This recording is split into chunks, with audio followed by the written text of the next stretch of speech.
few weeks ago I was watching Shameless Maya's videos and she'd done one about her job history, talking about where she started and how she ended up becoming a full-time YouTuber. Now I know I'm not a full-time YouTuber, but I thought today it might be interesting to talk about where I started out in my job, career, life, and tell you about how I ended up where I am today, which is as a web designer at a startup here in London. My first ever proper job was when I was about 13, I think, and it was delivering newspapers. Now I think that that's probably a little older than most people deliver newspapers at, but I really wanted to start working and earning money, and you can't get a job in a shop in New Zealand until you're 15, that's the law, so I didn't really have many other options. I was really good at being a paper girl. People that I delivered to would leave me little treats and tips at Christmas. It was really cute.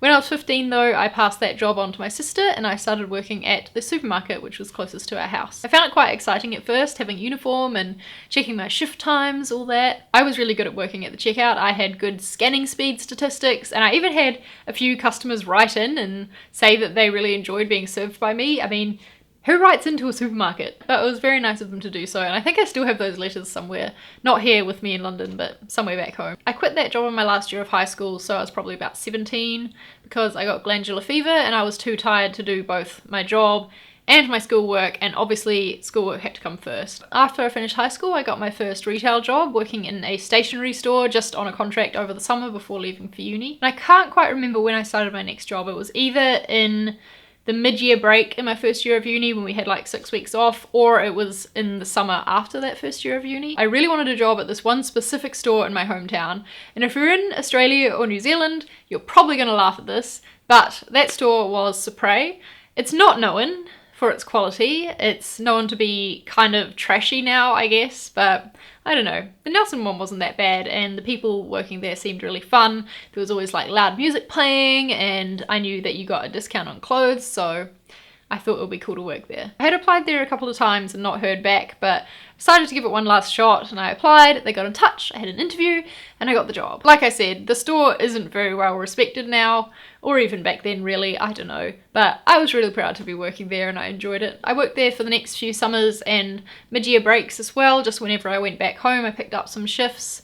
One summer as well I also worked at a menswear store called Hallenstein's. This was the summer before I wanted to go over to Europe for my little OE, so I ended up working 2 jobs that summer, and I think in like the 3-month break or whatever it is, 4-month break that I only had like maybe like 14 days off total because I was just working constantly. It was good though because I saved up money and I got to go overseas. I decided that I wanted to go to Europe again after my 3rd year of university, and that meant I had to get a job in Wellington to work alongside university, and this was the first time that I'd had to juggle my uni coursework along with a job because I'd previously just been working in the holidays. This was at a menswear store in Wellington called YD, and it was pretty full on because design school in itself is like a full-time job, so to add a part-time job to that, it was pretty intense, but I managed it and I went to Europe again. I pretty much exhausted my savings on that trip, so that meant I had to get a job again when I came back for my last year of university. This time I was working in a kids store called Baby Star,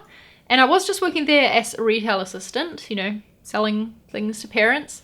But one day they were like, hey, you study design, do you want to do our newsletter? And I was like, yes. I was so excited to have my first paying design job. Not that it paid very much, I was just being paid the same rate that I was for doing my retail assistant work, so that definitely wasn't enough, but I didn't really know any better, and I was just really excited to be paid for doing what I loved. Because I was doing that, it meant I was able to pick up some clients in some other kids stores around town and do their newsletters or advertising or whatever as well, and it meant that I then had some client work to put in my portfolio when I applied for my first proper design job. The first design job I ever applied for was a part-time role to be a graphic designer at Mitsubishi Electric New Zealand. I'm pleased to say that I got the job, and it was like the perfect first job for me.